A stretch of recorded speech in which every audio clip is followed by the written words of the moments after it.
welcome to another video. So today what I'm going to be doing is utilising the leftover jerk gravy, all the vegetables which made the jerk gravy, jerk paste as well, chicken thighs, they're not boned, fresh spinach, some tinned tomatoes, a couple of leftover cherry tomatoes, a little bit of red onion, a little bit leftover chive, orange, mushrooms, sweet red bell pepper, spring onions, lime.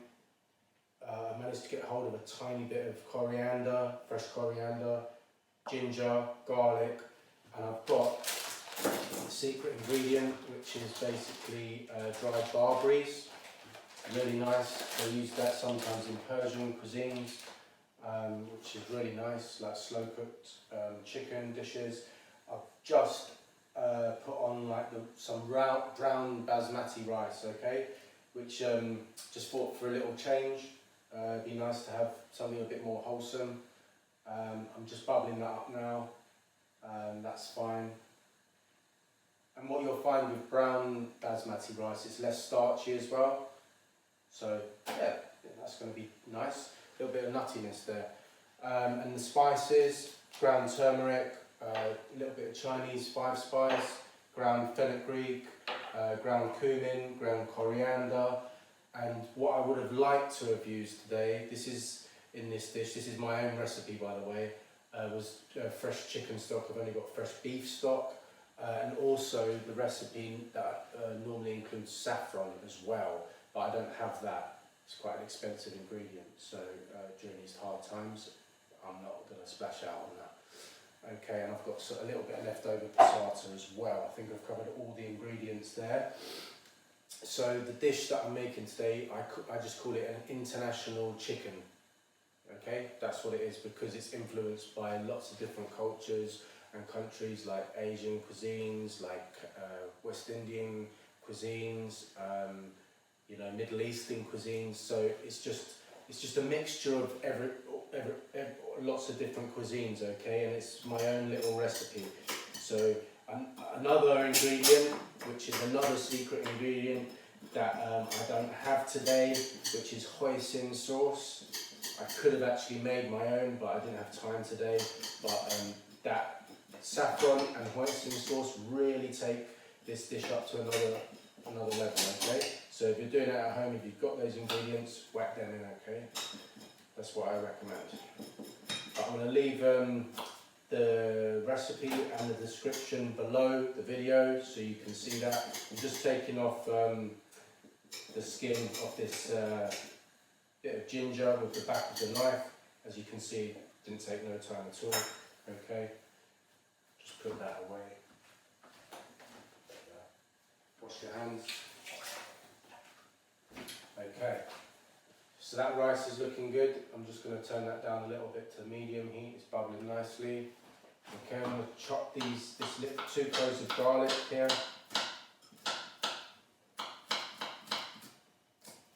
And what I'm going to do, just put a little bit of coconut oil in the pan, less than a tablespoon. Okay. Another couple of ingredients that I'm putting in today is soy sauce and a splash of balsamic vinegar. That really goes well. Okay, so heat pan. Let's carry on chopping the garlic.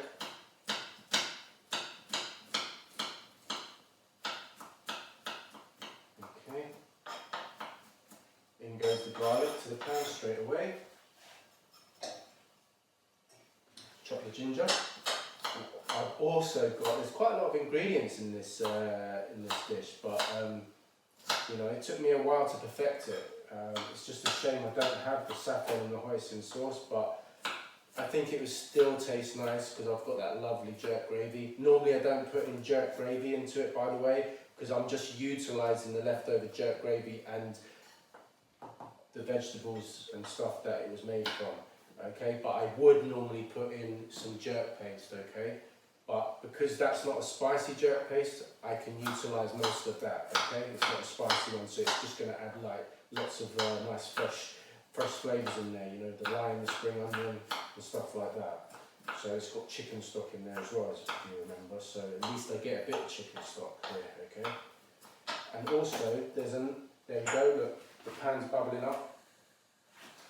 You can just see, it's bubbling. Okay, but it's not very starchy, so it's not going to bubble up over the edge of the pan, I don't think. You know, it's different to white basmati rice. Yeah. Give it a stir around. I'm just going to bubble that up for maybe like a minute or something, you know, and then turn it right down. Okay, let's chop this. I've already washed this as well, by the way. If you buy loose vegetables, just wash them, okay? If they're pre-packed, then, you know, it's not so vital. Probably save a little bit of that, maybe utilise that again. Okay, now it's bubbling, so now I'll whack that down, turn that down. You know, as soon as you hear that lid vibrating, that's the time to turn it down on the rice. Okay, so put the red peppers in.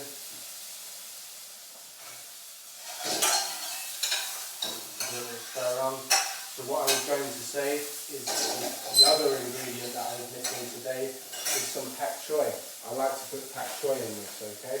But I don't actually have that today, so it's all good. We're just using what we've got readily available, okay? So just a tiny bit of red onion. I'm just putting that in because I had it left over, so I'm utilising that. I don't want to waste any food, okay? That's the whole point of these videos. Okay. Put in a splash of balsamic. Splash of soy sauce there, not a lot. Just create a nice little glaze on that. Okay, got the fresh chives here, I might as well just chop them because they're going with the spring onion. I'm not putting that in yet. Okay, I might as well prep some of these mushrooms. I've got 4 mushrooms there, close cut mushrooms. You can really use any mushrooms that you want, really. You know, dried mushrooms would taste nice.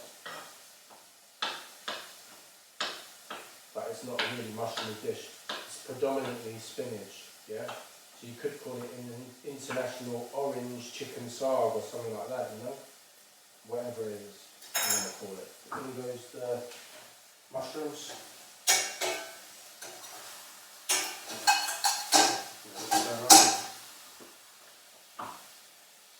And then I'll put the spring onions in.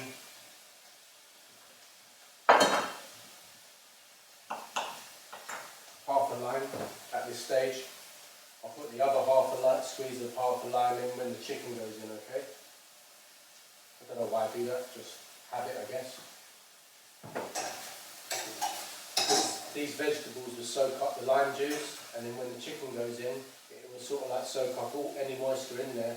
By adding a bit more lime, gives it that extra bit of juiciness, yeah? It's like a second phase. That's what I find. Okay. So what else goes in now? Just going to finish chopping these mushrooms, and then I can pierce the packet of that chicken, okay? Because I still need the knife.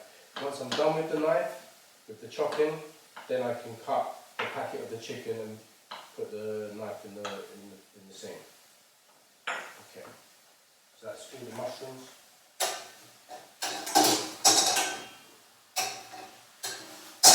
I've just got it in a medium heat on the wok burner. Okay, so what I'll do is I'll put the jerk paste and stuff in when the chicken goes in, okay? Because this is all like nicely cooked already. Might as well just cut that orange because I need the knife for that. What else do I need the knife for? I'm just going to put these in whole. I don't need the knife for anything else, so I'm happy to cut this chicken. Okay, and then put that in the sink. So in goes the chicken. A whole packet of chicken thighs. You can use chicken thighs with bones on, that's totally fine. But I wouldn't recommend using chicken thighs with skin on, not for this dish, because they're not. It's not about a crispy skin. This is about like nice and soft, tender chicken thighs. Yeah, almost like cooked down in a really nice, like flavoured stock. Okay, vegetable stock with loads of nice spices and vegetables in there. Okay, that's the dish. So just going to get a little bit of colour on it on one side, and then once it's ready to turn over, then I can start putting in the jerk paste and stuff like that. Just want to I'll turn it up a little bit. That rice is looking good. And then I'm going to just turn that rice off and then just let it steam. Okay, that's it. Doesn't take long to get a little bit of colour on this chicken. Turn that over. See?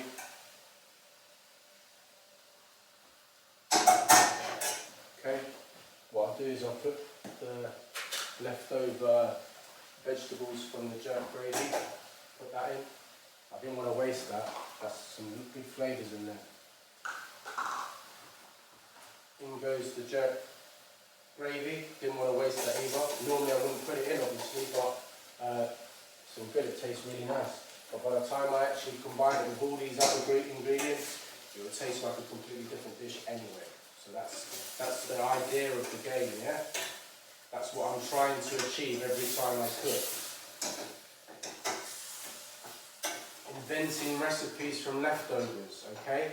But each recipe that I make, or each meal that I make from the leftovers, is attempting to, and I'm pretty sure you will think it does, because I think it does, taste different from the last meal.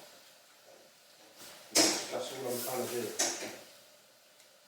Just trying to encourage people how to cook nice, homemade, healthy meals by utilising their leftover food, okay, to save everyone a bit of money, but also to enjoy cooking, learn how to enjoy cooking as well, yeah? That's very important. Okay. The more you cook, the more you'll get into it, the more confident you'll get with it.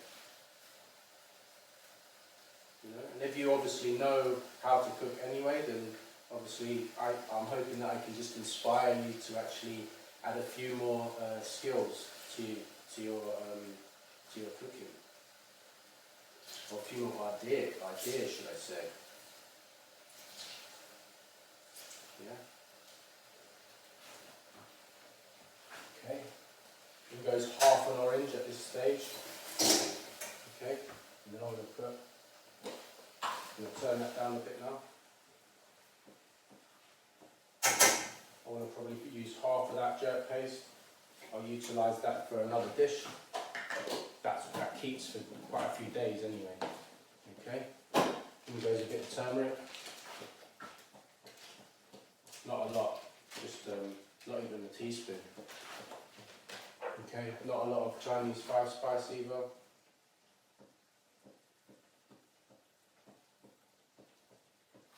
Like just that much.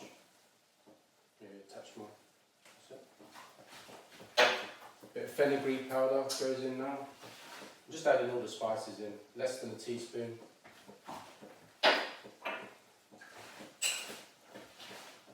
Again, I'm not going to go too heavy on the spices today because obviously that jerk paste had quite a bit of spices in it. Again, less than a teaspoon.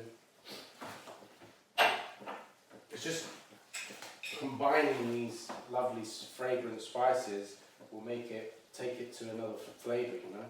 Again, the same amount of coriander powder. In fact, I'll use a little bit more coriander powder because it's not as strong as cumin. Ooh, that's going to my nose. Ooh. The spices. Can give it a little stir around now.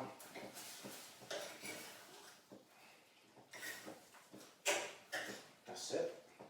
Now put in this other bit of the orange. Squeeze that in. Yeah. If I had hoisin sauce, it would really make it taste really nice. Orange and hoisin sauce go really well together. Used a lot in obviously Chinese cooking, you know. And then goes the other half of the line.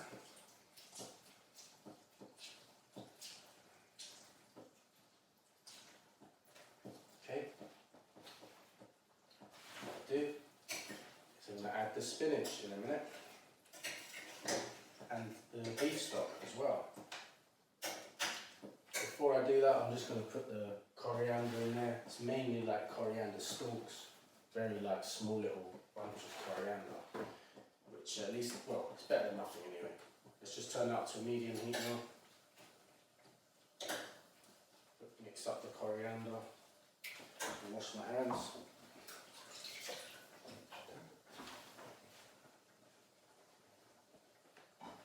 Okay.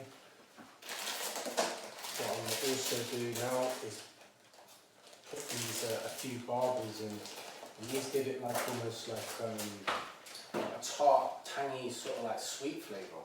If I'm describing that right. And just scatter them over the top, okay? That's it. You don't want too many. Just like almost like yeah, like a heaped tablespoon, I would say. Okay. Just going to cut that, give the barberries a little stir, and then by the time I've put the spinach, well, the spinach will really reduce down. You have to put it in at stages unless your pot's really big, okay? But I'm going to put the lid on after. So put the first phase of spinach in, like that, and then pour the stock over it. Okay, and then a bit of passata. Might as well use all that, not much left of that. At least we utilised that. And then some tin tomatoes, not the whole tin. Okay, I'll utilise the rest of that for another dish. So just a few chopped tomatoes in there. Okay. And that weighs down the spinach a bit then, I find. And also you're adding like liquid on top, it's got the liquid underneath, so then it's cooking, you know, both sides then. It's not just like standing up in the air, okay? And that's one way to stop the spinach from coming out the pan, isn't it? Okay, just give it a little stir around. I mean, this will all merge together nicely. But what I'll do, just for the sake of this, give it another pinch of spinach, okay? And that's it, really. And that's all there is to it. So I'm just going to put that lid on, okay? And that's probably turn it down to a lowish heat. And I'll probably like cook that down for 25 minutes or so. Okay, probably stir it every 10 minutes or something like that. Well, I'll stir it another 5 minutes just to make sure that once that spinach is wilted down. Once the spinach is wilted down, then I'll stir it every 10 minutes or something like that after. Okay, and that's really it. And then after maybe 15 minutes, I'll put these final little cherry tomatoes in there, and I'll show you a picture once it's plated up.